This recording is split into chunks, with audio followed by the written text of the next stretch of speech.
idea. Joey knows this. Called Geek World All-Stars. The idea was to bring together a group of remarkable podcasts. See if they could become something more. See if they could work together when we needed them to. To cast the pods we never could. Follow us at stars_geek on Twitter and stay tuned for more.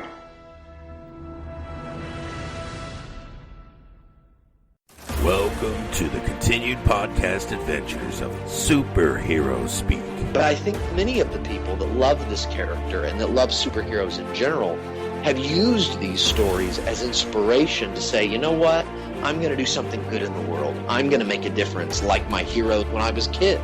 That is my fondest memory of it, because when you're doing comic books, you want them to affect people. Right. You want people to care. You want to strike emotions. And I knew that Clone Saga was striking a lot of emotions.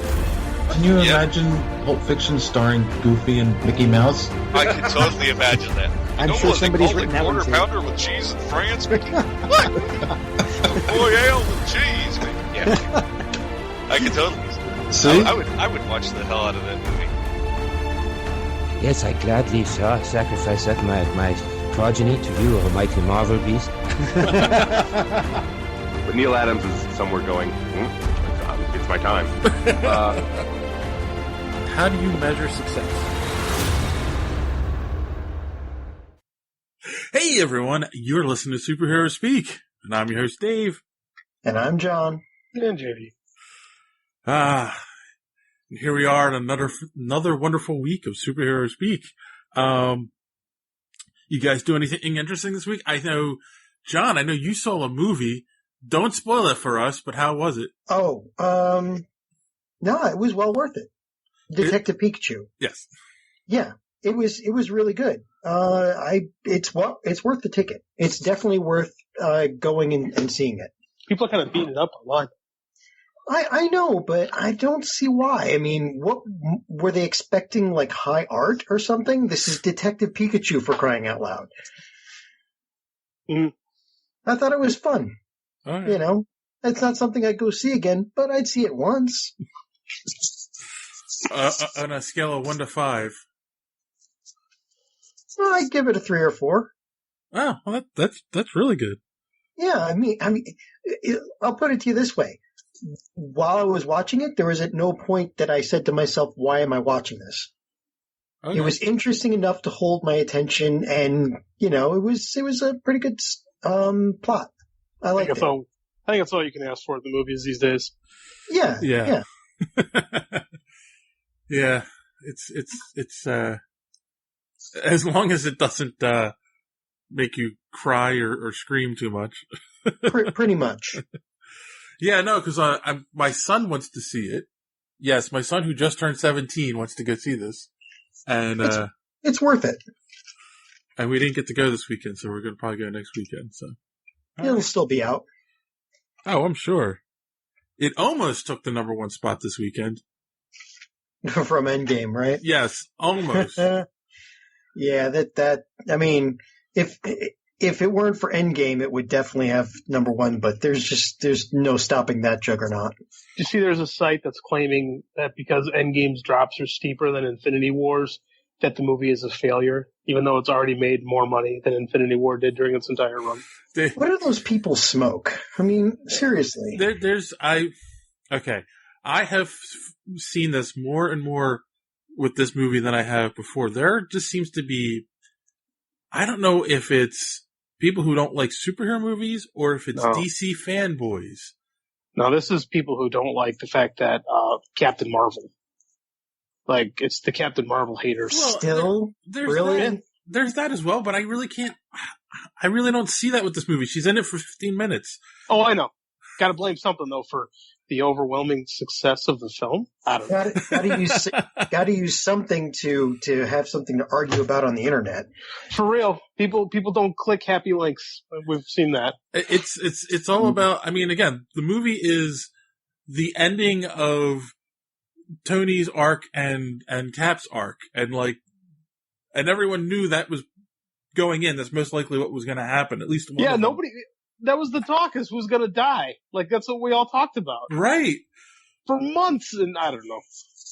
Can't make some nerds happy. Well, especially if you're watching Game of Thrones. So besides not watching, all I have to say, JD, is get out your character death bingo cards and be ready. But that's Game of Thrones. Like, you can't develop any attachment to anybody. Oh no! I'm talking about the bingo cards with all the first level characters, like all the top characters. So anyway, before JD comes to the microphone and beats you up, John. Yeah. Give me a week. We'll talk about it next week. I promise. Oh no, I'm not giving you any spoilers. I mean, you knew the last few episodes were going to be like this. But, for sure. People are dying left and right. I just don't need to know who exactly. I would not spoil it. Twitter is a hellhole right now. I hate everybody. Oh yeah. It's my choice. I made this decision knowing that it was going to be this difficult, but I don't know. I don't know if it's just the people on my feed on Facebook, but I have not seen one spoiler on Facebook. Oh, I've seen a bunch. Yeah, me too. Well, that goes to show who's friends with you. So besides avoiding the internet, JD, have you done anything fun this week? No, super low key week for me, actually. Cool. I got a new car. Oh, well, that's good. Yeah. It's a Ford Taurus. I like it a lot. That was our first car when we got married. Was a Taurus. It's a good car. I'm very happy with it. So that's literally the highlight of the week. We've been a little sick the last couple days, so yeah, didn't do much this weekend. We had a wedding last weekend, and like everyone in my family is sick now after the wedding. Germ factory, man. Yeah, and we celebrated my son's birthday, and of course we all went over to my mom's house for Mother's Day. That's about it. Yep, pretty low key as well. My wife, in the coolest move of the year, let me stay home while her and the kid went to her family's for Mother's Day. So that was awesome. She let me stay home and sleep. Yes, but then you're not being a good husband, right? I didn't even get the choice. Oh. She said, no, you stay home and sleep. You don't feel good. And this will be, and you just rest up because I need you tonight because she was sick too. Oh. So she let me sleep so I can put him to bed so she can come home and sleep. It was not a fun week in the Oliva household, let me tell you. You have one of the good ones though. Oh, my wife's the best one. Like, she is far and away the greatest wife of all time. I won't say anything else, but my wife doesn't listen to the podcast, so anyway. Mine does on occasion, so I have to make sure that it's. She'll throw things at me from time to time, like, "Oh, you do listen." Cool. Yeah, and speaking of Endgame, I was just looking before we started to record. They are 300 million away from becoming the number one movie worldwide of all time. It's about time. I don't know if they're going to hit it or not. I mean, like, it's weird to say that, and I'm by no means a box office pundit, but I don't know. That seems like a really hard number to hit. No one thought they were going to even make the number 2 spot. That's true. And of course, as we were talking about a minute ago, there's going to be people out there who say things like, well, you got to adjust for inflation and blah, blah, blah. It's like, yeah, but if you do that, then Titanic and Avatar aren't the number one movies either. No, it's still Gone with the Wind. Right. So. Yeah, back when there was only like one movie theater and it played one movie and they played it for like 6 months. And there was like a nickel, and there wasn't a lot of other choices. People forget how much of a thing Gone with the Wind really, really was though, even at a time, talking golden age of Hollywood and that movie still dominated the box office for well over a year. Oh yeah. Yeah. I mean, the thing is too, I've looked into these things because I get curious when it looked like when Spider-Man was breaking all those box office records, and I'm like, oh, wait, what does it take to become the number one? And then, like, that's the whole thing. Gone with the Wind, even Avatar and Titanic had been released in the movie theaters multiple times as well. Right. And they count all of that. It's not just the initial release. Right. So, that's what I'm saying. Like, it's amazing what it's done in just its initial run. Yeah, and again, but like the movie business is a lot different now. Like there's so many theaters with so many screens, and it's a different world. Yet we also live in a world where film piracy is at like an all-time high. And if one were so inclined, one could easily watch Avengers Endgame on their home computer, if not phone. Oh yeah. And yet people are getting out to the box office to see it. I mean, it's a testament to how much of a cultural touchstone the Avengers has become. Yeah. So speaking of movies, we had a little fun on Twitter this week, and I figured we could discuss it on the show. We could all give our answers to it. So there was David, I was fired up at the gym. Oh, not that one. We had So Wizard had started this. Well, actually, someone else started it, but they tagged us in to get involved with it. And it's like, so you pick a bunch of movies. You pick, what do you think is the most overrated movie, the most underrated movie, movie you watch on repeat, movie that made me fall in love with movies, your guilty pleasure movie, and the one you haven't seen by now, but should have by now. And I did answer it on our our Superhero Speak Twitter, but I did make sure I said this is not yours or John or JD's answers. You had an issue with what I said was the most underrated movie. So we'll get to that in a minute. Not an issue, it's a conversation piece. Oh, is that how that works? Okay. Yes. So let's start with John and the first one. What do you think, in your opinion, this is purely your opinion, what do you think is the most overrated movie? Okay, well, I'm going to preface this with, this is a list that, when you fill it out, it could change from like day to day until you zero in on what like you think the best one is. So I've only had a day to look at this, less than a day. So, but keeping with current events, I'm sorry, Avatar is freaking overrated. Yeah. Yeah. I mean, between the writing and the plot and the political correctness that just keeps hitting you over the head with, and I saw it once and I never felt the need to see it again at all. It's funny. I said that too. That's the answer I put on Twitter. And the reason I said it, we were talking about this at work, obviously with Endgame and striking distance of taking it down as the number one movie. Everyone has seen the movie, right? Well, with the exception of JD. But everyone who has seen that movie, if you ask them what's a memorable moment from it, or tell me some of the dialogue or whatever, no one can think of anything. Like, you know how like there's the big movies that become part of the culture, part of the lexicon, like how many jokes do you see about John Wick's dog being killed? God, all of them. Or, how many times have you seen or heard memes about I'm Your Father, because of Star Wars? Like they're big movies when they become part of the lexicon. Now, of course, the snapping is going to be something that's going to be part of our culture for a while to come. But what from Avatar? It made a lot of movie because it was a cool 3D movie when it came out, but I can't tell you anything about that movie. Unobtainium. That's all I remember. It's just laziest writing ever.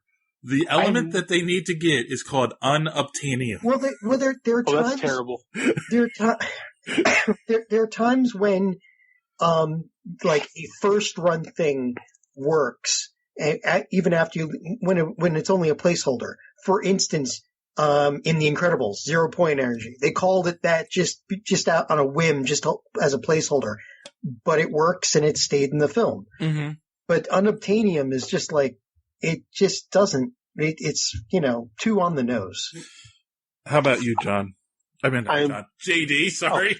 I've never, I'm a big movie guy, worked in the business for a long time. I have never met a single person that's ever said to me, man, I loved Avatar.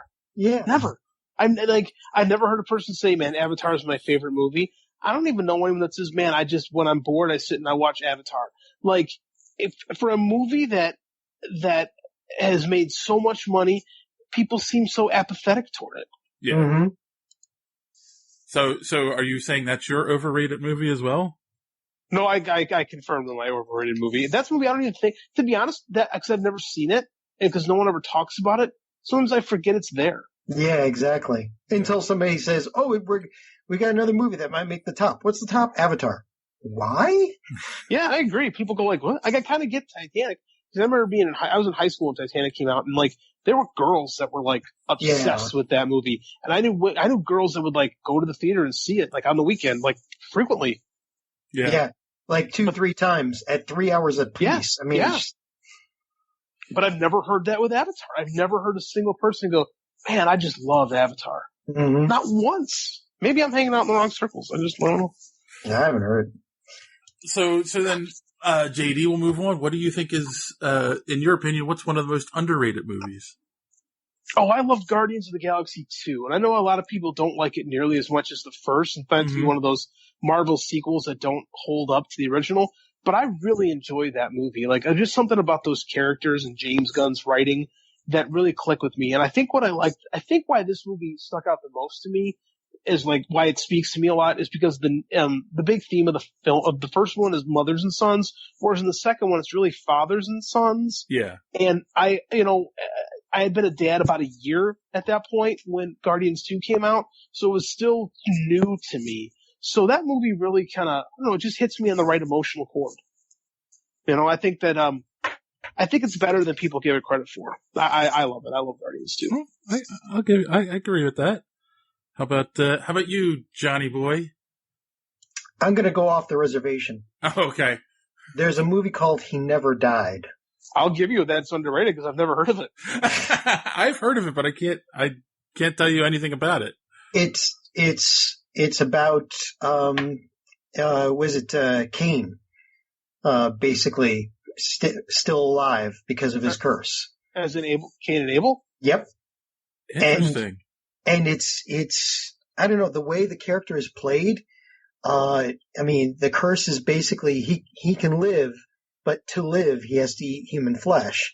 But he tries not to, and so basically, as if he doesn't for a while, he becomes sort of like semi-catatonic. So he just kind of drifts through the years. And, and this is a story about him like having to come out of it for a few days because somebody pissed him off. And it's pretty good. There's I don't know, don't take the kids to see this one. So as long as you're off reservation, I'll go way off reservation. Speaking of Cain, there's a book by Brad Meltzer called The Book of Secrets that, is fantastic. If anyone's looking for a good like thriller book to read, The Book of Secrets. Yeah.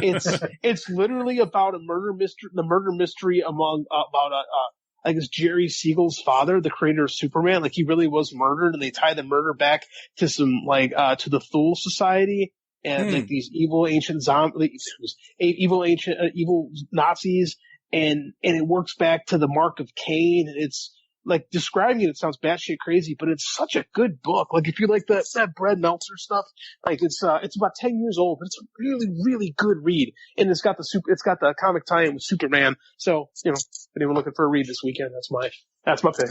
What about you, Dave? So this is where the discussion began, on Twitter. And I know a lot of people disagree with this, but it's my opinion, right? Iron Man 3. Ugh. See, so many people hate it, and I think people hate it because of the twist in the movie. No, we hate it because it's bad. Because everyone was expecting, the Mandarin to be in it, and this big conflict between the two of them, and, you turn around and it's like, we fooled you all along, you're not going to get what you expected. And to me, that's the brilliance of the movie, because it's like, oh, I didn't see it coming. And I think that's like, it's hard to do that in the movies anymore, and that was the first movies in a long time. I was like, oh wow, I was genuinely surprised by this. So. All right. Well, so that was my most overrated movie. The entire reason I even put one of those up was because of that, because every time someone sings the praises of Iron Man 3, I feel the need to tell them why they are wrong. because this is what I do. And, like you're talking about movies with great twists. The Happening had a twist where the trees are killing people. And it was a twist, but it was stupid. And I feel the same way. Okay, but that's The Happening. This is Iron Man 3. It's a different movie. You're right. And The Happening made more sense. It was one of those things. It was one of those rare missteps where they should not have done that twist. No, and we had a long debate on our Slack channel about this, which is private, which is for the best. Because like I said, I was at the gym wasting time when I should have been really focusing on my deadlift. But instead, I decided to fight with Dave about Iron Man 3 because I had 20 minutes to myself and decided to be selfish and do everything that I like to do. I don't know. I think that Iron Man 3 is a gigantic misfire. Yeah. Like the Stark characterization in that movie is very different than in any other ones, and I get what they were doing. I understand they were trying to give Tony something to overcome, and that didn't bother me as much. Like I said, the twist is really where it loses me. Because like you said, they gave you something different. But I think it's about his identity, that movie, and him coming to terms with, is he Iron Man or not? Right. And I understand that. And I don't discredit any of that. What really, and I truly believe in these superhero movies, very often, the heel, if you will, needs to prop up the babyface. Like, wrestling, everything goes back to wrestling. It's always wrestling logic. Like, without a strong villain, I have a very hard time identifying with the babyface, with the hero character. And what bothered me, what excited me about the potential Iron Man 3 was I didn't like that they changed Mandarin from an Asian character to Ben Kingsley. I'm not a fan of whitewashing, but I'm like, Ben Kingsley has a record of this, so but the look intrigued me. I'm like, oh, they're doing they're doing the Mandarin as Osama bin Laden. Yeah. I can get on board with that. I thought the trailers made me go, oh, something different. Mm-hmm. I'm excited about this because Iron Man 2 was very much Iron Man 1. Like, the villain is a kind of hokey tech owner who's not as good as Tony Stark. I'm talking about Justin Hammer, not the severely underdeveloped Whiplash, Crimson Dynamo hodgepodge that Mickey Rourke played. Like, Justin Hammer's really the villain of that movie. So I went into that movie expecting to get Iron Man versus terrorists. It didn't really deliver that. Like, the twist didn't work for me, mainly because I found I believe the character's name was Killian Aldridge, character to be so bland and boring and very, very unmemorable. Like, there was nothing interesting about him as the main villain. So consequently, I don't find him to be a threat. Like, and then if I feel like if he's going, like, Tony Stark's going through an interesting character journey, I can't take that away from the film. Robert Downey Jr. is fantastic in it, but the internal battle is there. The external battle, it falls short for me. Like, it's the same movie. But it's another tech giant who's not as good as Tony Stark. Almost every Iron Man movie has the same plot. I know, that's the problem with the Iron Man movies. And Avengers 2 all have the same plot. Tony's trying to do something, and he makes a mistake, and he's got to make up for his mistake. Like, but those are the weakest of the Marvel movies, though. Like, they never tell us another Tony Stark story. Until we get to, quite frankly, Endgame. Yeah, no, and you're right. And I think the worst was the way they brushed over Demon in the Bottle in Iron Man 2. But yeah, I agree with that. Yeah, I agree with that. They would have given us something. But sometimes I think Robert Downey Jr. is so charming in the movies that a lot of what they do with him is superfluous, and that we don't really get to do a whole lot. Like, I get what Iron Man 3 was trying to do. It just, at the end of the day, like, I didn't think the sacrifice of an interesting character lived up to what was delivered. And then they end with, like, well, now he doesn't need the arc reactor in his chest for reasons. Like, they never quite explained that. Well, because they got the shrapnel out all of a sudden. But the other brilliance of it is everyone missed it. They were setting up Phase 4. So, with Iron Lad. Which could be a thing. But yeah, that was my overrated movie, and I will go to war over Iron Man 3. Okay. What's the movie you would watch on repeat, JD? Oh, Big Trouble in Little China. Oh, okay. Damn it, I forgot about that one. How about you? How about you, Johnny Boy? Well, now I've got two. No, for me, How to Train Your Dragon. Oh, of course I should have done that. Yeah, of course you should.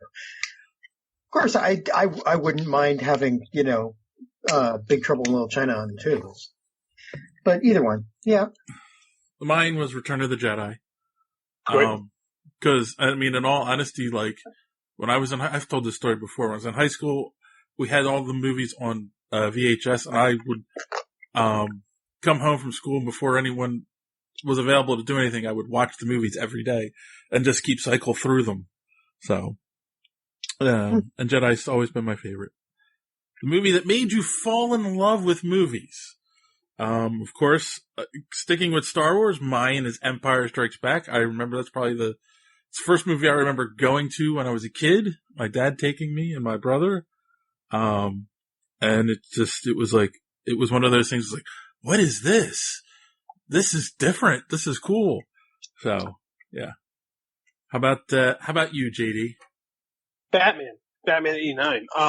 I think I was just the right age at the right time. Yeah. Like, I remember going to see Jedi. It was the first movie I ever saw at the theaters. I remember that. I was very, very little. We grew up with movies.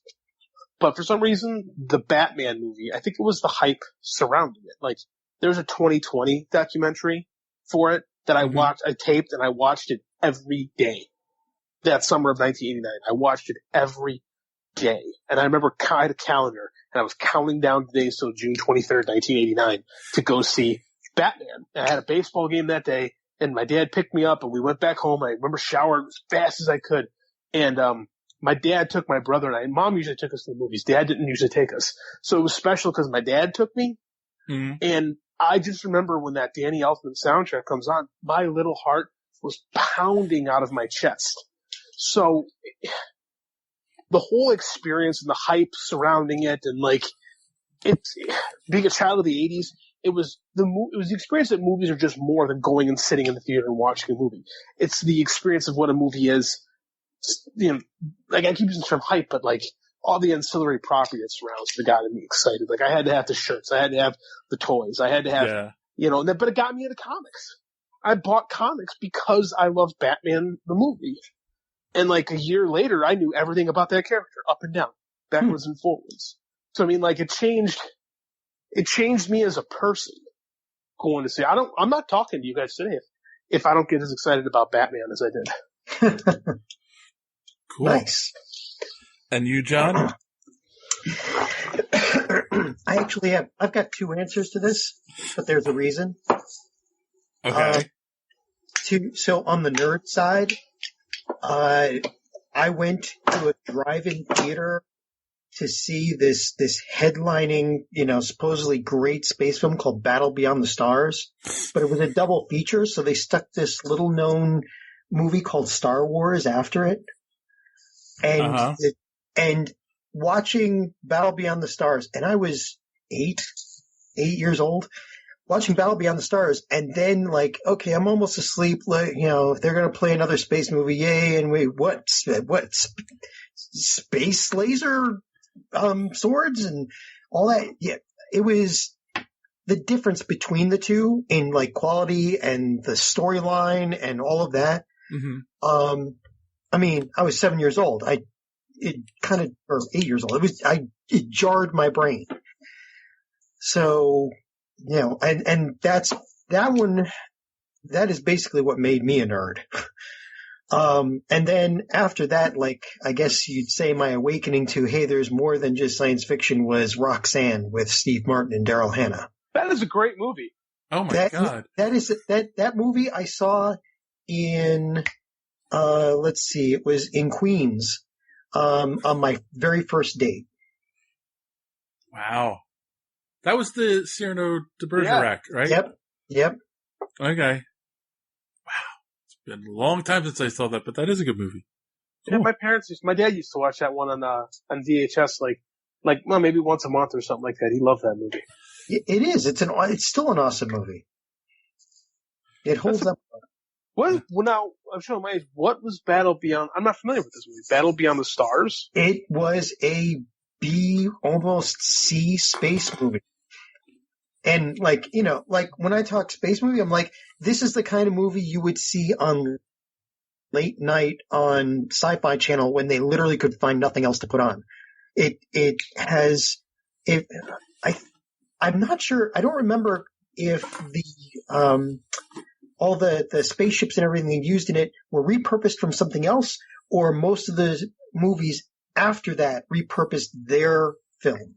Really? So, yeah. Well, you watch that, you're gonna see shots of and spaceships that you've seen in like a lot of B space movies. Is it any good?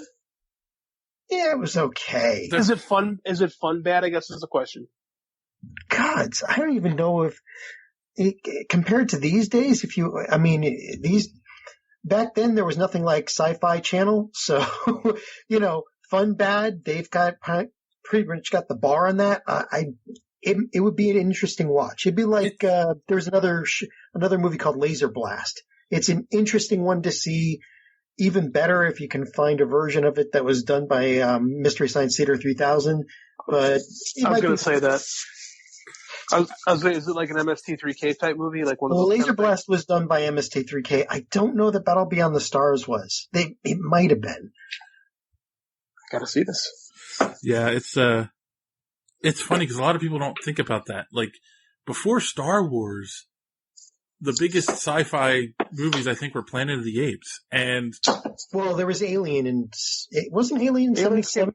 Alien came 78, year after. 78? Oh, okay. Yeah, year after. And like that's the whole thing is like until Star Wars, no one put money into sci-fi movies, you know? Which is why Jodorowsky's Dune doesn't get made, because nobody took it seriously. Yeah.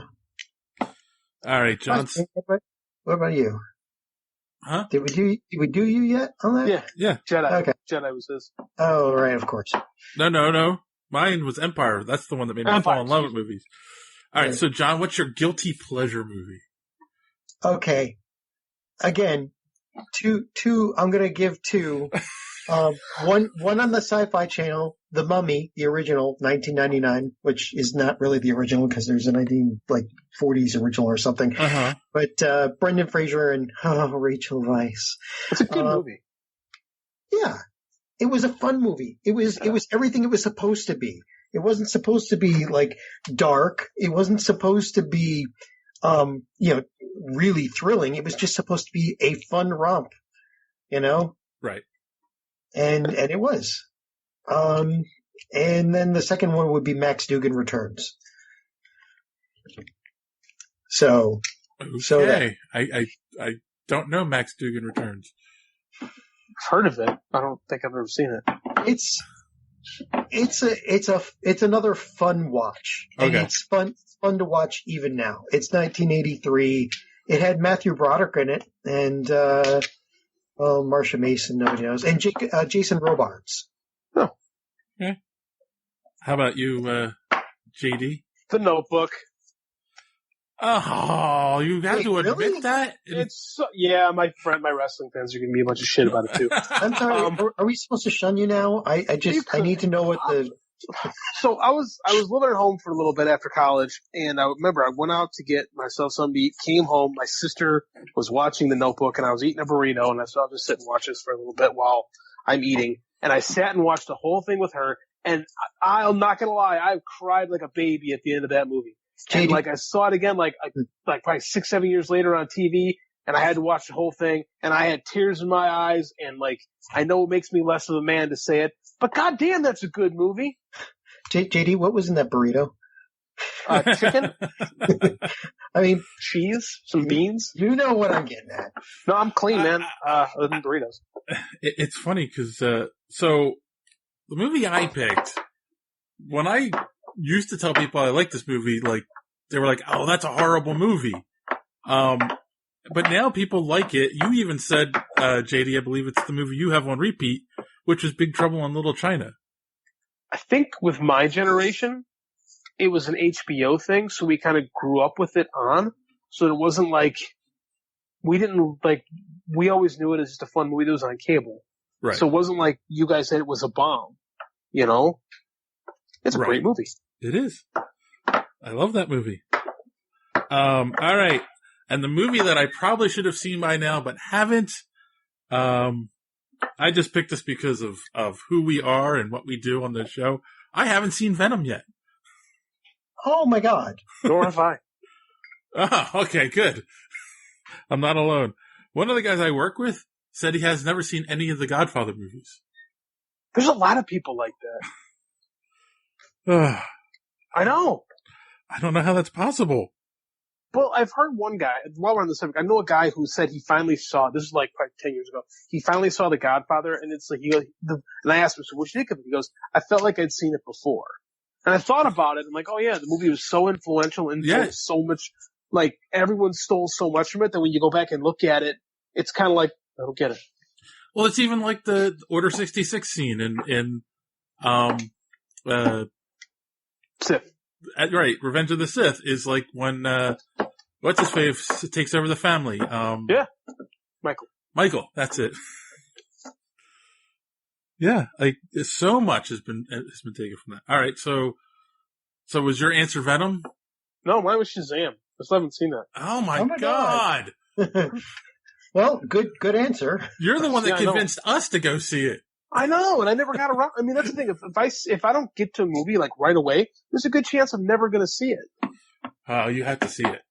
I want to see it. I just haven't had a chance. And you, John? Well, I guess I have. The only one I can think of that like would mean anything is like Mad Max Fury Road. Wow, okay. That's a great movie, dude. You got to see that one. I know. Everybody's told me it's a great movie. I have not gotten to see it yet. It's like a top five all-time action movies. See, again. Here's my... that's another one, like... that is a great movie to watch, and I kind of feel like you have to see it in the theater. Sorry, John. Because, like, it adds so much to the movie watching it on the big screen. I'm sure. And I'm kind of like... Now I'm wondering, is it like Avatar where, like... Are there any real memorable moments? Yes, there's a dude with a fire guitar. I know. Even I know that, and I haven't seen it. All right. I'll give you that. All right. And there's like giant speakers, and they really shot that thing. Like, that's not a lot of special effects. I know. I almost said George Martin. George Miller is a madman. Yeah, a lot of it was practical effects. It's a spectacle to behold. Yeah. All right. So I only included that one. I knew it would become a nice little conversation. The other thing I wanted to do is, we haven't done this in a long time, but we got 3 new reviews on iTunes last month, and we used to shout out when we would get new reviews. I just wanted to bring these up real quick. The first one was from LA Hipster. Is a 5-star review. He said, awesome podcast. That is fun, informative, and really speaks the language of nerds, geeks, and superhero fans of all types. Do yourself a favor and subscribe now. That's a great review. The next one is from VGW1128. It's another 5-star review. Love superheroes and love that there's a show about it. Must listen for sure. Okay.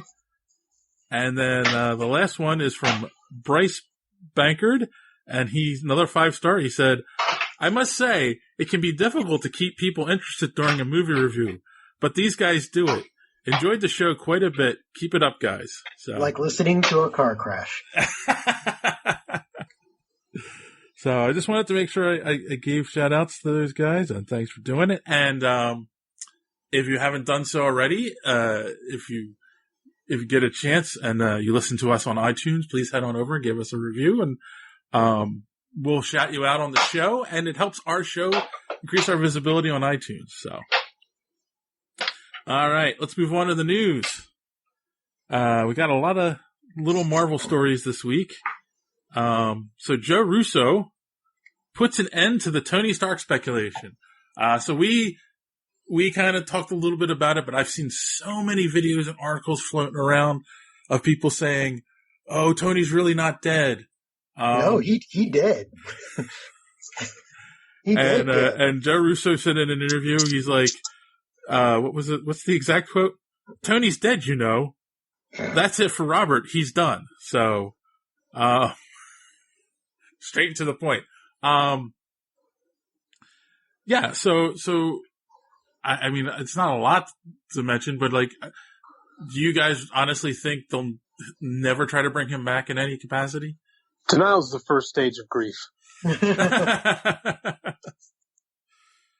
Well, remember, there's a rule in comic books and movies: no body, no grave, no death. We had a body. Well, yes. There was definitely a burial. Was there a burial? You never saw No, that's right. They put one of his arc reactors on the river, and we saw him pass out, but we never got confirmation he was actually dead. Maybe I was just filling in blanks, but I assumed he was cremated and put with that. I might have just been filling in blanks in my head there, though.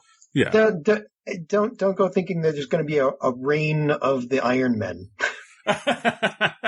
No, I don't think they'll bring him back. There should be. What a hell of a title that is. I know, right? God, I want to write that. That's great. No, he ain't coming back. Not unless Robert Downey Jr. wakes up one morning and says, God, I want to be Tony Stark again. Right, which you never know. That could happen. But he gets particularly drunk one night. But I kind of think if he ever comes back, he's not going to be the same. He's not going to be Iron Man anymore. You know what I'm saying? He might eventually come back and just do a cameo in a movie, but not be the guy in the suit, you know? Yeah, I can see that. Mm. Do you know who does seem to be missing playing the superhero? Is Hugh Jackman. He's doing, I'm looking at his Twitter right now because someone retweeted it, and he's doing some kind of a performance on stage, and he's drumming, and then all of a sudden he starts doing Wolverine stuff with the big ass drumsticks. And he tweeted something else recently. I'm wondering if he's not having second thoughts about playing Wolverine again. Yeah, but I mean, I don't think. I think the opportunity for him to come back, I don't know if it's still there or not. I don't know. It depends on what Kevin Feige does. But just, while we were on that subject, made me think about it. So, speaking of people who make the movies, Jon Favreau, who is going to be reprising his role as Happy Hogan in the upcoming Spider-Man Far From Home, has said that he is up for directing another Marvel movie. So I thought that was interesting. What do you guys... So obviously he's the one who kicked it all off with Iron Man, right? Like he's the guy who started the MCU, basically. I mean, obviously, aside from the producers and everything. But would you guys want him to come back, and what movie do you think he should direct? Sure. Why not? I mean... All right, JD, what do you think? I'd like to see him. He's a great director. I think he's a better director than he is an actor, to be honest with you. And he's not a bad actor by any stretch of the imagination. Right. But the man does big budget, high sci-fi films really well. So, yeah, sure. If he wants another crack at the MCU, give it to him. Yeah. But, I don't know. I have no idea what. No. I don't know. I want whatever. I don't like telling people what they should do as far as work goes. Like, if something speaks to him, like if he decides he wakes up one morning and wants to do a Blade movie, what the hell? Give him a Blade movie, you know? Right. Yeah, I mean, I've always found it interesting that the stories around when they made Iron Man, like, they kind of threw a lot of the script out when they were filming, and they kind of just said, this is where the direction of the scene has to go, and they just told the actors, go, do your thing. A lot of it, not necessarily was ad-libbed, but a lot of it was, changed around in the filming. And, I think a lot of that has to do with his direction. So, I don't know. It'd be cool to see him get another new property to kick off. Yeah. They're going to need it soon, too. Yeah. I don't know. Maybe give him a solo, Adam Warlock movie. Could be. Maybe. I don't know. What do you guys think out there listening? Should, I think we're all in agreement. He definitely deserves to direct another one. Which character do you think he should direct? All right. This is piggybacking off of something you said to me and JD and I think you sent it in the chat. Some of the release dates these are just the Marvel release dates. And again, so far there's no movies attached to them. All we know is that these are Marvel movies. So we have May 1st and November 6th of next year. And then February 12th, May 7th, and November 5th of 2021. And February 18th, May 6th, and July 29th of 2022. That doesn't sound like a company that's going to be slowing down. Yeah. One of those is going to be Fan 5 Stick. I mean, it's driving me nuts. We know there's going to be another Guardians. There's going to possibly be, we know Shang-Chi is coming out. And Black Widow. And a Doctor Strange 2 and a Black Widow. But like. The Eternals. And the Eternals. But like, it's like, do you guys have any speculation on like what might be coming out next year? No. Not even close. No, because Shang-Chi is the only one. Like, no, I got nothing. Well, whatever's coming out next year has to be in production now, doesn't it? Yeah, you would think. May of 2020. They got to be. If they're not shooting now, they got to get. Because there's a lot of better be ready. Yeah. Depending on what they're shooting, there could be a whole lot of post-production. So, and CGI. With these guys, they could be making a movie the whole time and not told us. Yeah, I think that's my theory, is that they've got something in the can, or something that they're tweaking right now that we don't know, and when in July, I think, is when they're going to officially announce the movies.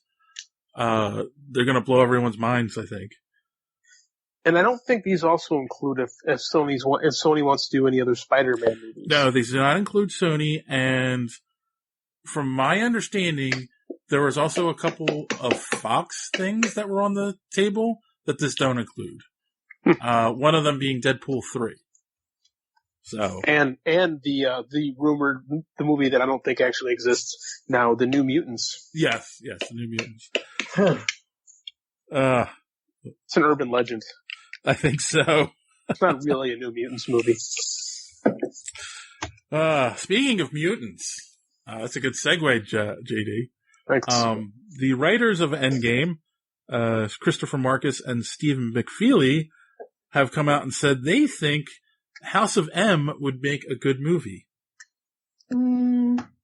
Actually, sure. Would be awesome is the quote. I liked House of M. I thought it was a cool concept. It's kind of like a giant what if story that takes place in the MCU proper. But does that work in the current MCU that we have?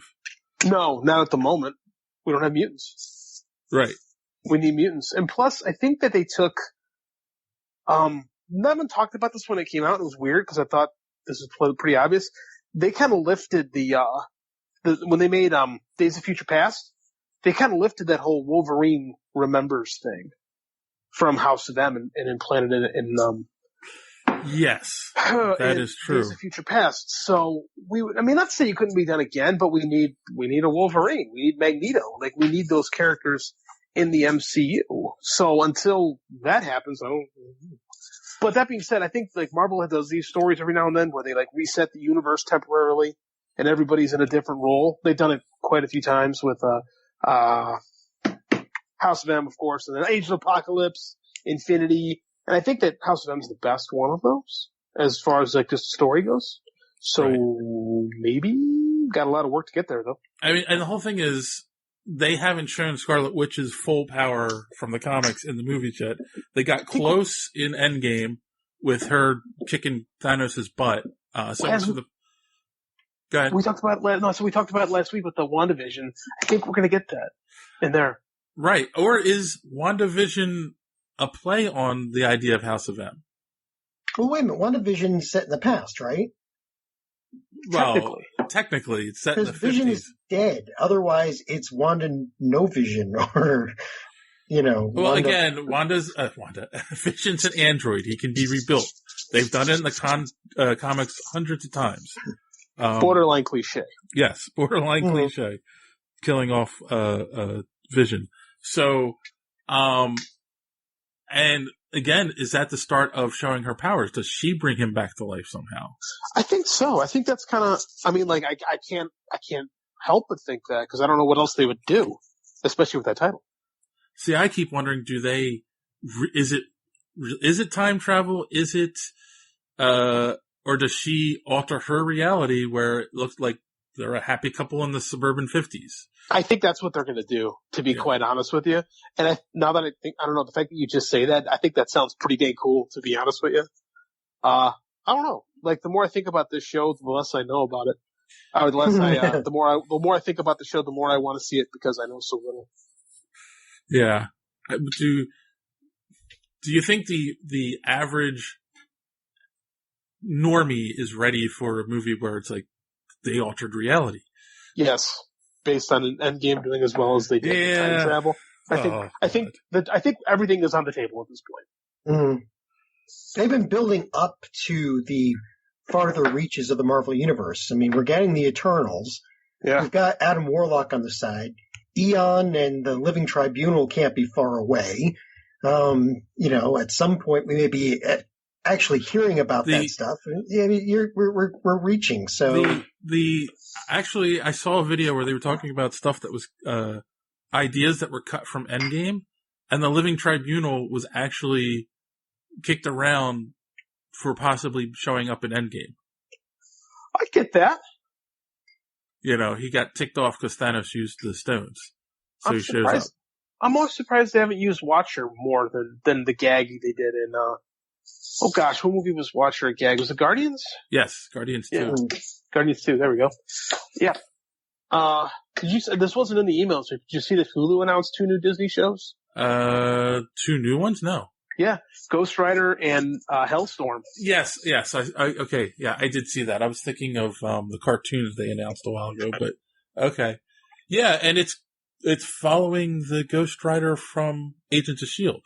Yeah, and it's on Hulu, so there's no talk about it possibly crossing over with the MCU at this point. I didn't think about it like that. I thought they would put it on Hulu because they were a little bit darker. Because Disney's going to be Disney's going to be like Disney level stuff, but like with Hellstorm, like they said that it's him and his sister who's Satana. They're going to be their father is a scary serial killer, and they discover their true history. So I mean that's like Omen level crap right there. That sounds like good, clean family fun. That's why it's on Hulu, man. Maybe your family, John. Hey, I was brought up on John Carpenter's The Thing, so. Oh, well, that's true. Yeah, so I have to see. I mean, I kind of want to see, based on the Ghost Rider from Agents of S.H.I.E.L.D., I kind of do want to see a TV show around him. I thought it was kind of cool. So we'll see, but I'm not going to get Hulu until it comes out. So we got Hulu already, so I'm good. Yeah. I've already got Hulu because of One Punch Man. So. You can't get that on Crunchyroll? Not the new season. Oh, okay.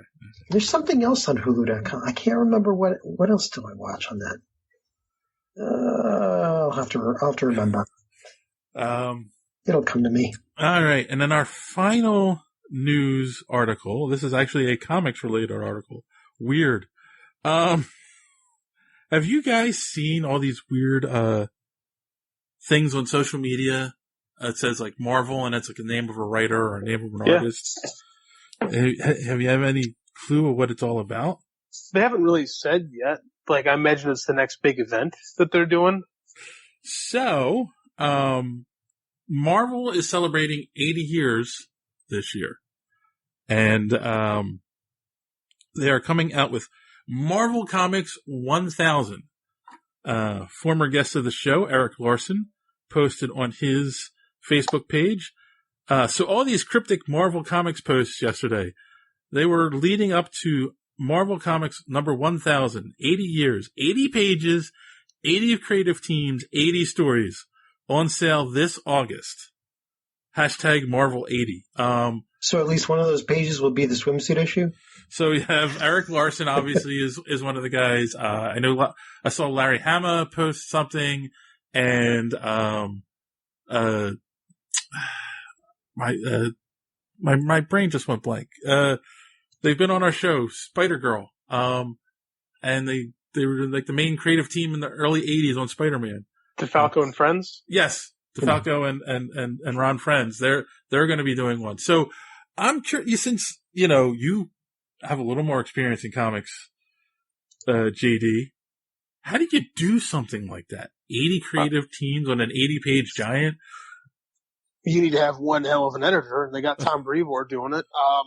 It seems like there's going to be one-page stories.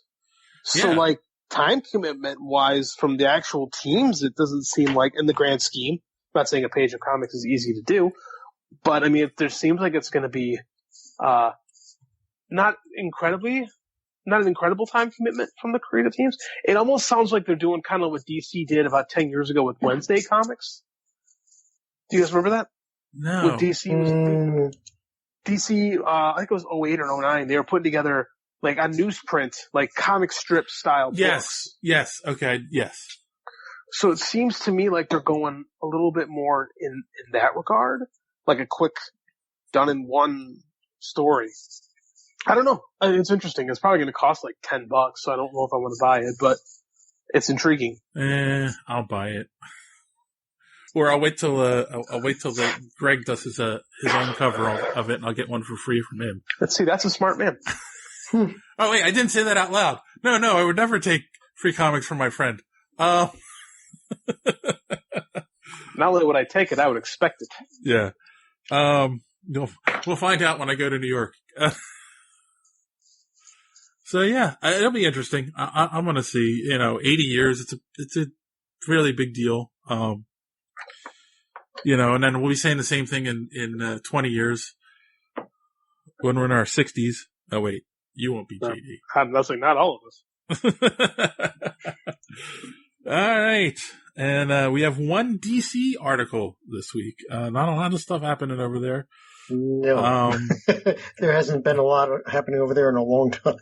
And this is kind of DC adjacent. HBO released the trailer for the Watchmen series. And I watched it and I was so confused. Yeah, my exact words are, what the hell did I just watch? Obviously this isn't following the Watchmen story from the book. This is, it feels like this takes place after the story from the book. It is, yeah. It's supposed to be after. I got the same feeling from this that I got from the Sonic the Hedgehog trailer.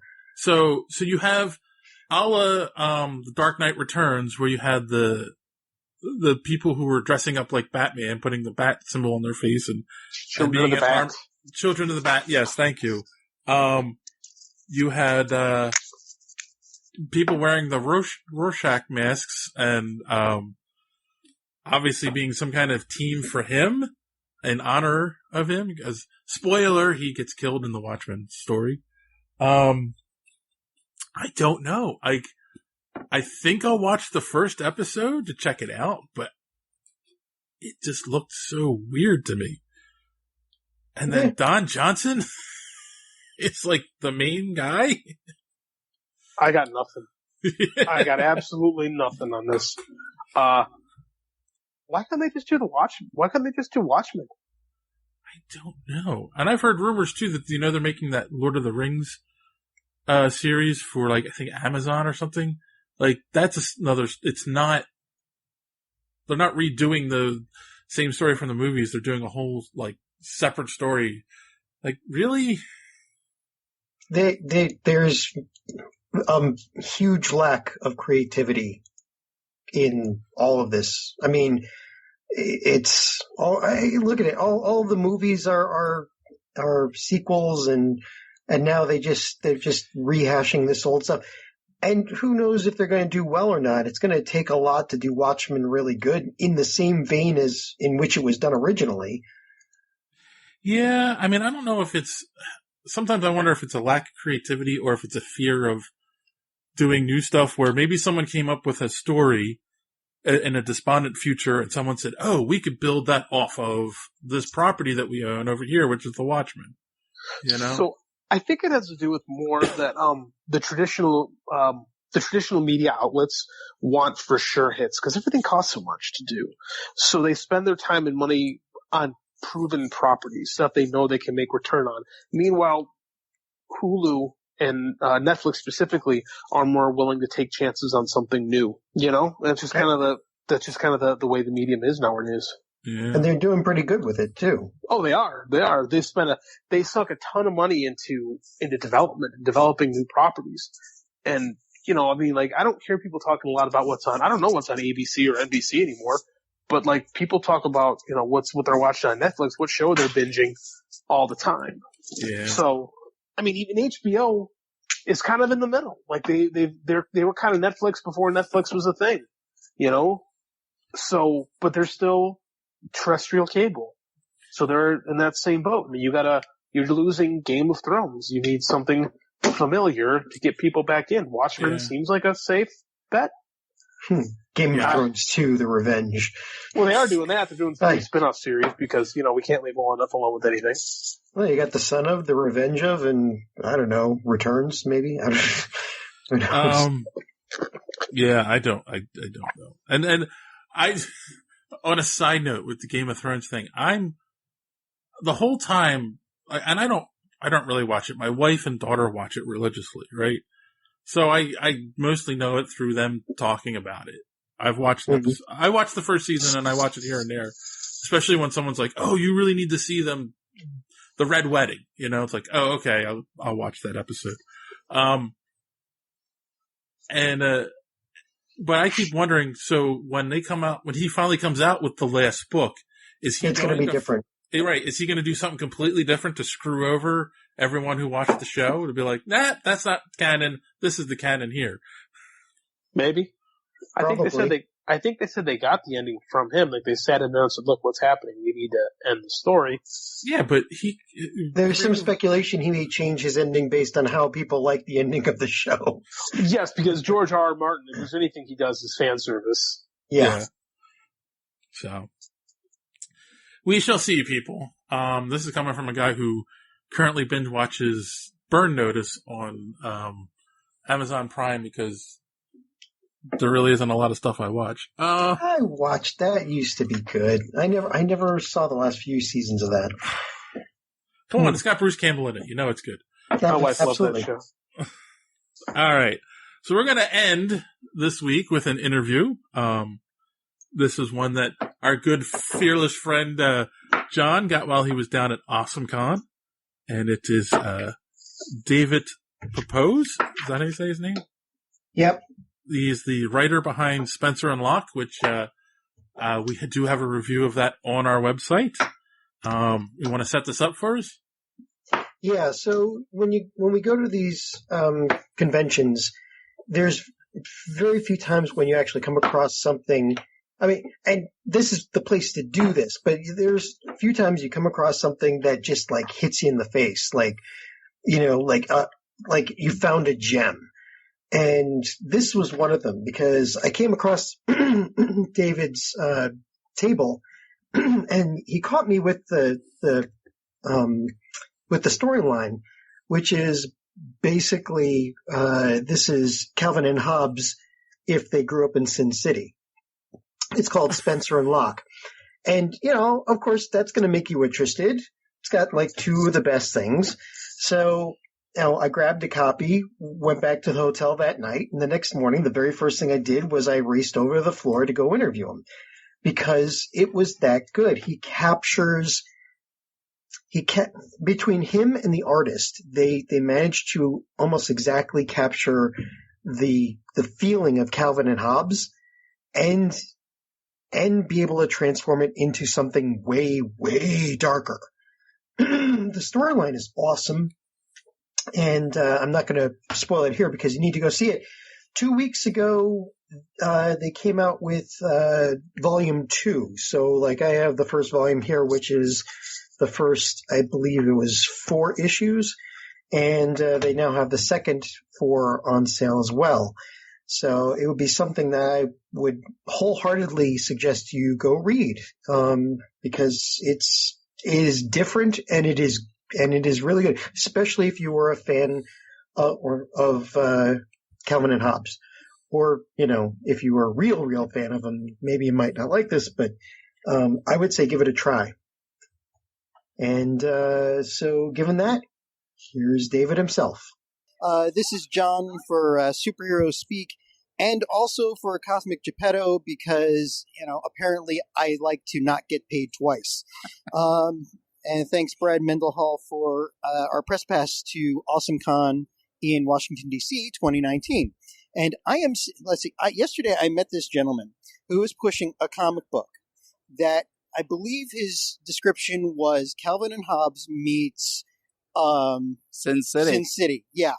And I read it last night, and the first thing I did this morning was come right over here to interview this gentleman to find out who his psychologist was, because he must be getting paid a lot. But the book is great. Oh, and the book is called Spencer and Locke, and I am talking to David Pepose, who wrote it. Yep. And your artist was Jorge Santiago Jr. Yep. And basically, it's an homage. It's not actually Calvin and Hobbes. Yes. Please don't sue me. Yeah. So Spencer is a panther, not a tiger, and Locke is not Calvin. No, he's redhead, and he's redhead, and Calvin was red. But it is kind of Calvin and Hobbes, but that's okay, because the twist you put on it is that this is Calvin and Hobbes, who just basically their lives were, from the ghetto and everything.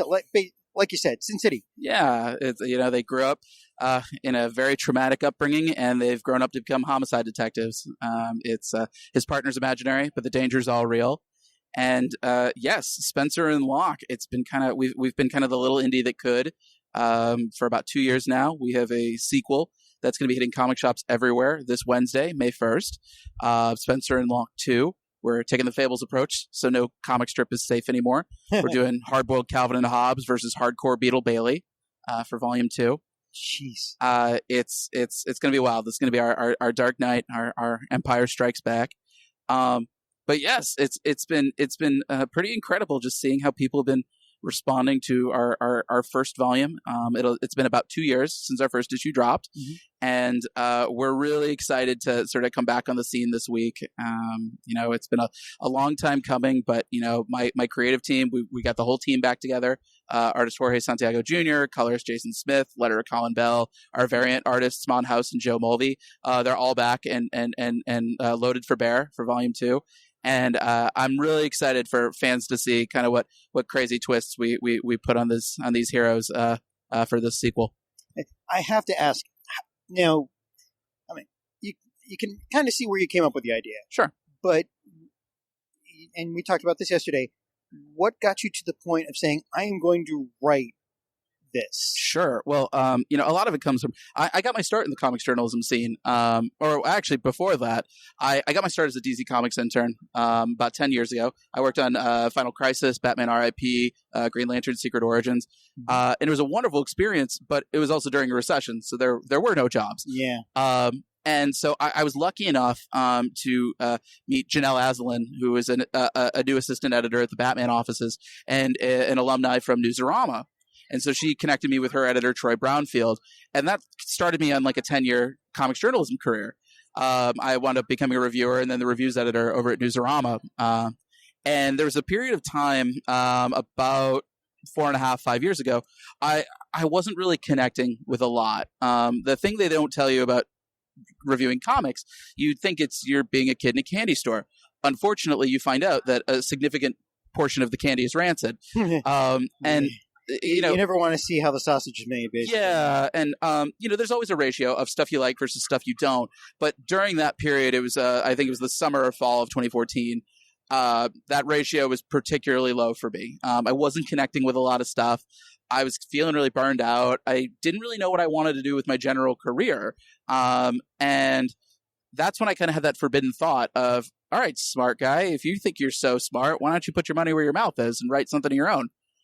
And I'm a big fan of mashup music. You take two songs that don't go together and you see that they do. Things like Nine Inch Nails meets Call Me Maybe. It's like really like there's a whole catalog. There's a whole subgenre on the internet of stuff like this. Mm-hmm. And I thought to myself, nobody's ever done that with a comic. So I'm a big fan of classic Frank Miller. Daredevil, The Man Without Fear was kind of a seminal book for me as a kid. It kind of made me realize that real artists and writers put these books together. So I thought, what would be the weirdest thing that you could throw up against old school Frank Miller? And a lot of the original ideas I had, though, they felt very shocky, shock value oriented. And that's not what I'm about. I mean, shock can get your foot in the door, but it can't get you a long-term audience. And it wasn't until I thought of Bill Watterson's work on Calvin and Hobbes that the light bulb kind of went off. It's one of those things, like, just this image kind of struck me of kind of this beat up cop just kind of grinning wildly in an alleyway, and he's holding onto a stuffed animal. And I thought, whoa, like, what's going on in this guy's head? Like, what was his home life like? And I always thought there was something a little sinister. There's a sinister undertone to Calvin and Hobbes. And I say that as a huge fan of Calvin and Hobbes. But I was an only child for 9 years until my younger siblings were born. And I never had like a vividly imagined, fully realized imaginary friend like that. I made real friends. And I always thought there was something a little weird about that to me. And then as an adult looking back on it, being like, oh, like, yeah, that's maybe that's not like a charming affectation. What if it's a symptom of like a deeper pathology? Yeah. And so, the questions started really kind of asking themselves. And, I'm not the fastest writer in the world, but that first issue of Spencer and Locke, I wrote in, I think, 2 days. And the treatment for the rest of the series, I think I wrote in less than a week. It really just, that story poured out of me so fast. And I was like, wow, okay, like, it felt almost like I was like unearthing it rather than like coming up with it whole cloth. And I was like, okay, there's something to this. There's just that voice in the back of my head. Maybe it's my own Spencer. It was one of those things though. I kind of kept like sort of teasing the idea of maybe I'd do something. So I said, okay, I wrote a script. That's cool. Maybe I'll write a treatment. All right. That was cool too. Maybe I'll look for an artist. This is fun. Feels like you were rolling downhill all the way to success. It was a slippery slope. And I was like, oh, maybe I'll shop this around, just to see how it feels. And then suddenly Action Lab says, oh, when can you get this book done? And I was like, oh. Was it after they read it? Because that's what actually happened to me. The best part was we had only put together the first 6 pages in cover. So what people have read for our first issue, those first 6 pages in the cover are exactly what Action Lab got. Mm-hmm. And so it was just, once I saw the art coming in, Jorge and Jason in particular, they're a real dream team. I knew something's going to happen with this book. I kind of had sort of thought to myself at that point, if no publisher took it, I would kind of Kickstarter it out of spite. Oh, yeah. Because just, it's undeniably beautiful. And that was kind of my secret weapon going into it. The artwork is just like perfect noir. Yeah. And at the same time, there's a real sense of energy to the colors and to Jorge's line work. It's just, it's the full package, and it's something that, I really feel like our team as a whole, like we complement each other in terms of our strengths. I think we're way greater than the sum of our parts. And it's just been, it was so, I feel like I'm a particularly critical reader. I read a lot of books, and so I have what might be considered an elevated standard of what I consider to be of like professional quality, or a good read. And these guys just hit every expectation I had and then some. I mean, they are really they were undiscovered gems, and I'm so proud of them, and I'm so happy that I've been able to work with them. And we hope to keep working together more down the line. So while I was reading this, I had a flashback. There was a issue for Tick, where he's looking through a Viewmaster, mm-hmm. and he's saying, "Yes, I'm using this to find the bad." I forget what it was, but it was like, this is my, these are my analysis goggles or whatever, and he's looking through, and you're not sure, it's the Tick. You don't know if he's insane or not. Mm-hmm. And when Arthur picks up the Viewmaster and looks through it, just for a second, mm-hmm. he sees all this diagnostics and everything. Mm-hmm. And then he sees, the 3D dinosaurs. And you're like sitting there wondering, okay, who's the insane one here? Mm-hmm. And is like the Tick's reality actually reality? And the whole thing with Calvin and Hobbes was, is Hobbes real or not? Now, you're pretty sure he's not, but there are times. Right. And you got this. There are times. That balance just right. There are times where it transcends reality a little bit. Where you're wondering, oh, okay, So I know a human doesn't have night vision. So how did he see through the smoke if Spencer isn't real? I mean, just like that. Yeah. Like that. Well, it's that intersection between imagination and intuition, and sort of, how does your mind fill in the gaps, and how does it kind of interpret things for you? When I describe this book, Fight Club is something that I talk about a lot, and in a lot of ways, Spencer is Locke's Tyler Durden. And so, sorry, spoilers if you haven't seen Fight Club. Oh, by now, sorry. You see scenes of, Tyler Durden and our narrator, Leonard, fighting each other in the streets. And then by the end, we find out that Tyler is his imaginary friend, and that Tyler's just like, that Leonard's just beating the hell out of himself in the streets. And I thought to myself, like, that was so interesting that, like, or, when Tyler's having sex with a woman and Leonard's in the other room. And it turns out, no, Leonard was obviously, his body was in that room having sex the whole time. I kind of thought to myself, oh, that's like really interesting that like your mind kind of like paves over these gaps a little bit. But the other thing that's kind of cool is that, mental illness, travels in families, and how much of this is nature versus nurture, which is something that we kind of tease a little bit at the end of the first volume. Yeah. Trauma can kind of push you in one direction or the other. And then also so much of it is just that, perception is in the eye of the beholder. And that, that's the cool thing about fiction in general, is that, we're following particular characters, and some of them can be very unreliable. That's the thing that I love so much about writing a character like Locke, is he's the ultimate unreliable narrator. You don't know if what he's seeing is real, or if he's just kind of, it's his overactive imagination kind of filling in things for himself. But that winds up being like a cool dynamic, because in certain scenes, we as the reader know something that Locke doesn't. Whether he's walking into a room thinking he has backup and he doesn't, or one of my favorite sequences in our first arc, we have a car chase, and at one point Locke says, "All right, Spence, take the wheel." Yeah. And so the car is swerving everywhere, and he's like, "Where'd you learn how to drive?" And we're cracking up because we know, no, there's just nobody driving that stupid car.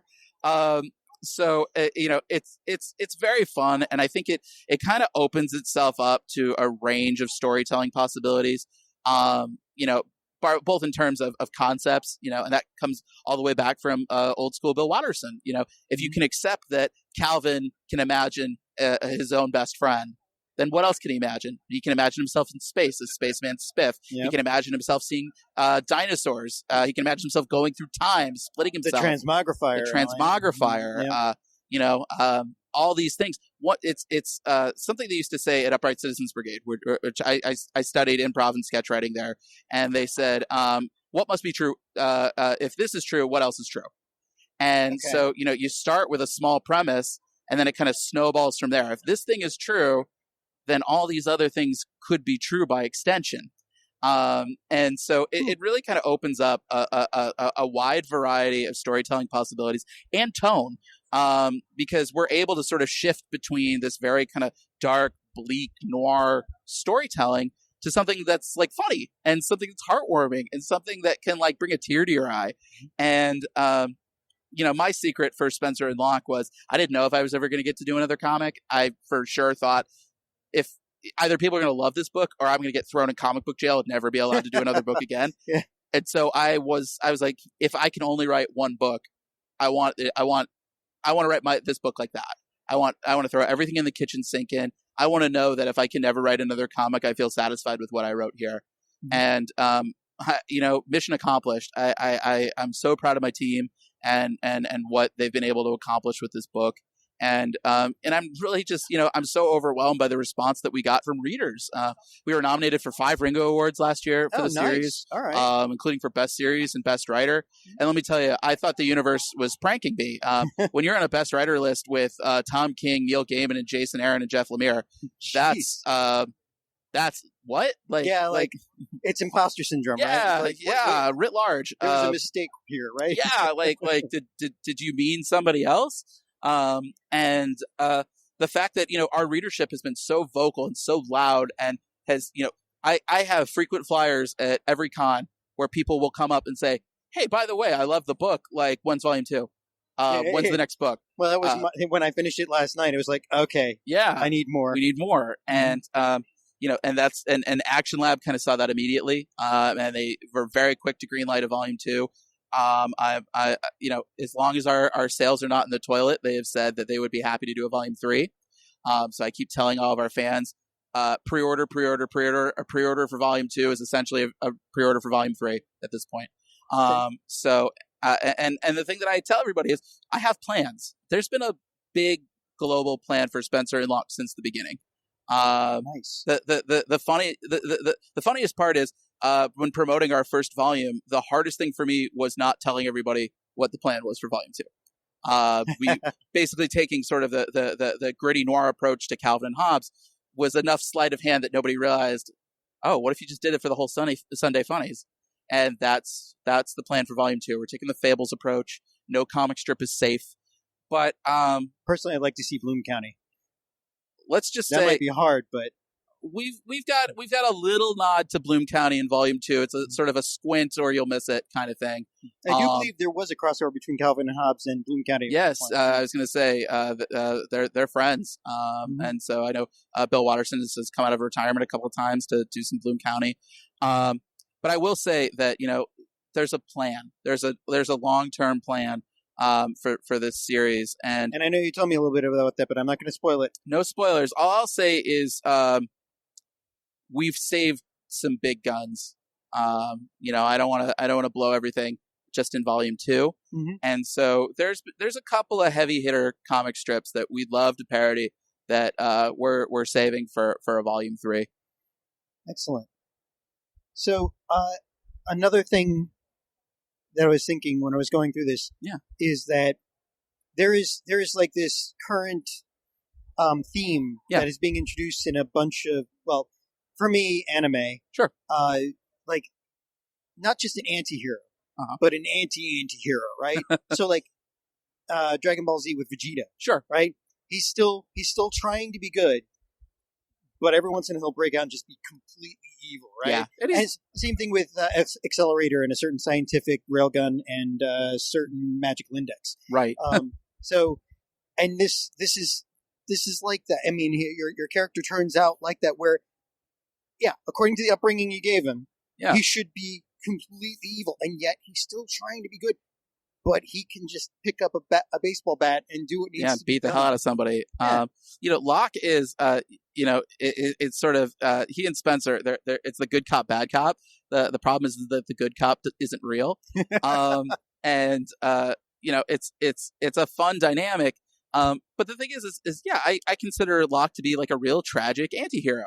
But at the same time, he's on this path towards redemption. He's our whole theme for volume 1 is whether or not you can transcend your scars, like, or can you move forward from them? I mean, they might always shape and define you, but like, is there a future for you? Well, apparently, if you've got a stuffed animal that comes to life, sure, maybe. Just but I'm so glad that you brought up that, like, based on what we've established for him, he could just be a villain, because that's something that we're establishing in volume 2. Is we kind of get to see the dark side of both Spencer and Locke's dynamic, and sort of we get to see a mirror image of what they could have been with Roach Riley, who's sort of our homicidal analog of Mort Walker's Beetle Bailey. We'll see just from the very first page.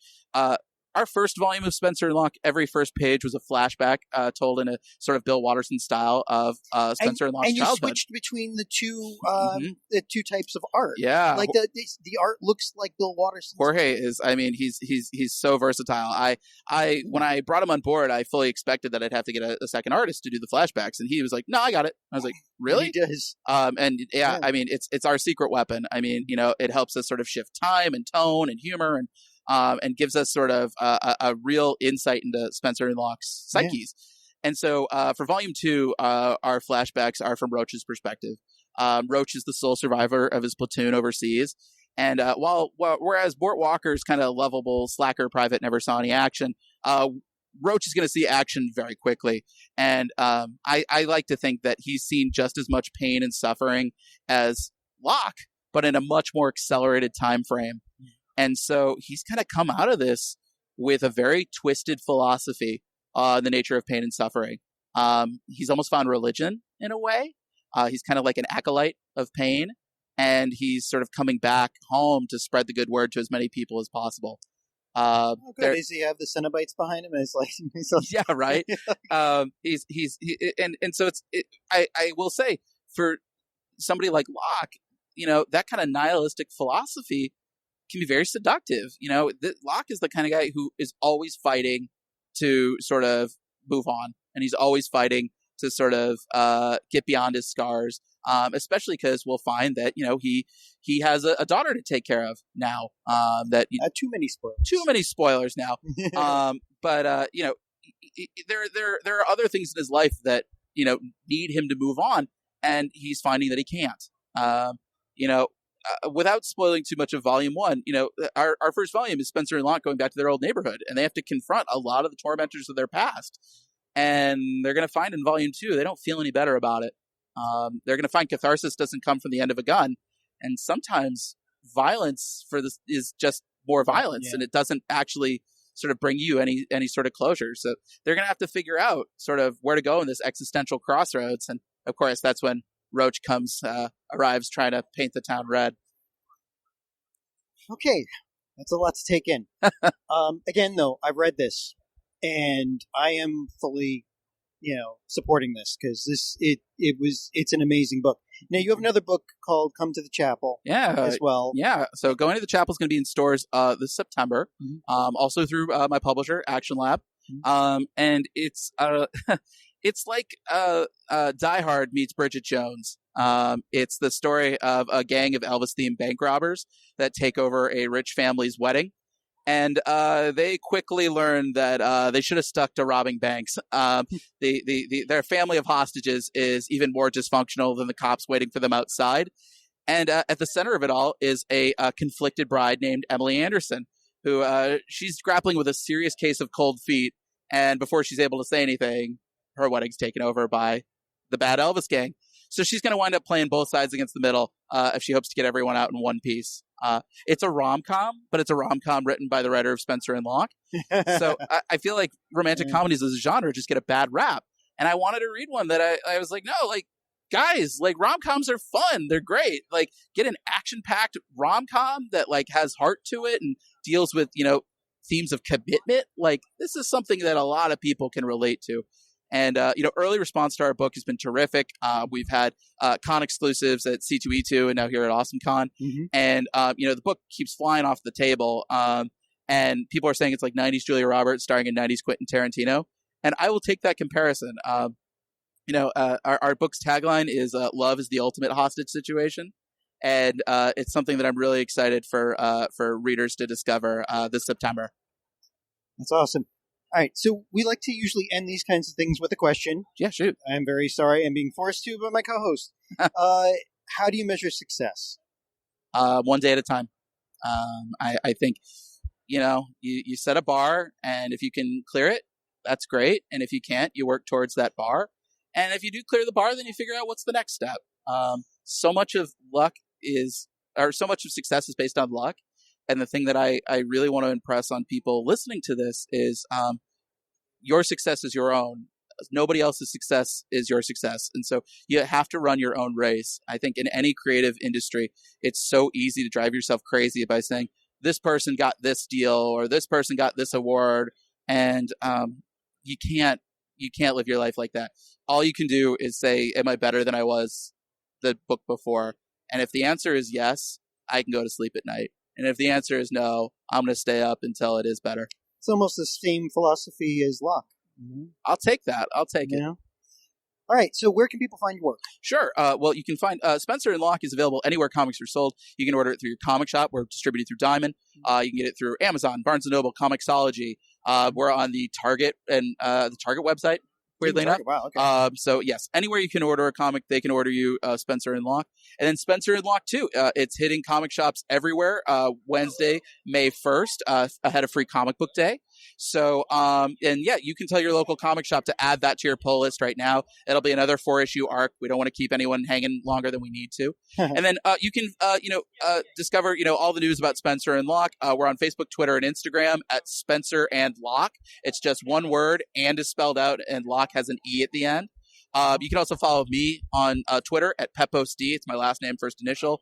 And Jorge Santiago Jr. That's just one word on Twitter, Tumblr, and Instagram. And then Going to the Chapel. You can also follow that on Facebook, Twitter, and Instagram at Go to the Chapel. It's just one word, all spelled out. Okay.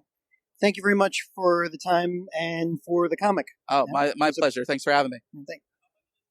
John, that interview had everything. I laughed. I cried. It was better than Cats.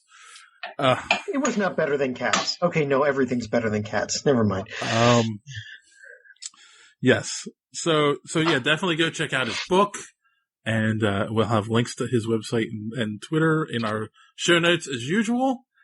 And speaking of show notes, there's going to also be a link to a Kickstarter this week. Our good friend of the show, Dawn Griffin, is involved with a book called Ida Finds Her Voice. It is currently running on Kickstarter. We're talking to her about coming on and maybe bringing one of the authors on to do an episode coming up. But you guys should check it out. It is a kid's book. It is a book that talks about how to approach difficult subjects with your child.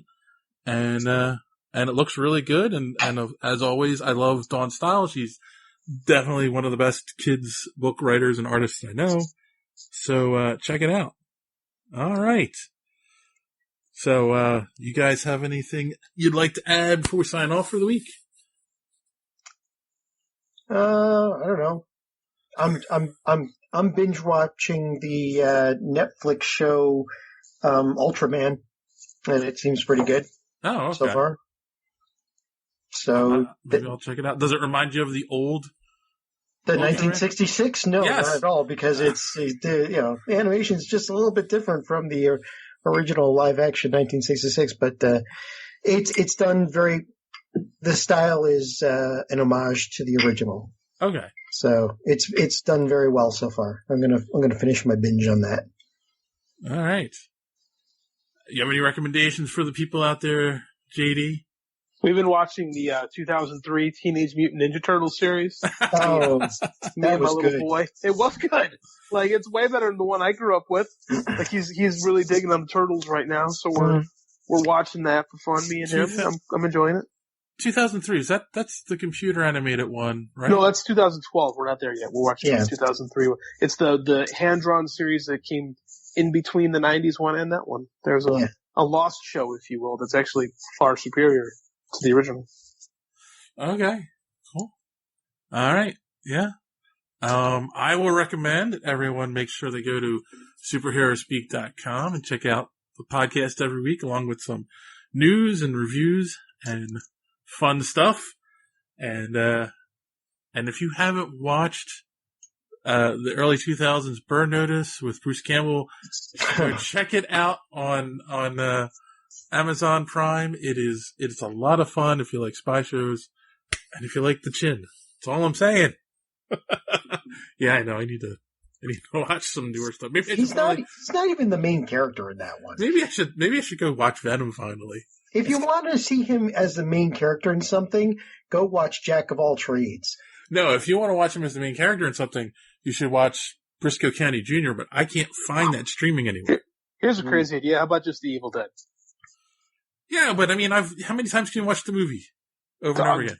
Dog, 10,000. You can watch Army of Darkness on repeat forever. You could. And never get bored with it. You could. And then my hand went bad. All right. So on that, boys and girls, as always, thanks for listening. Don't let your cape get caught in the door. Have a good week.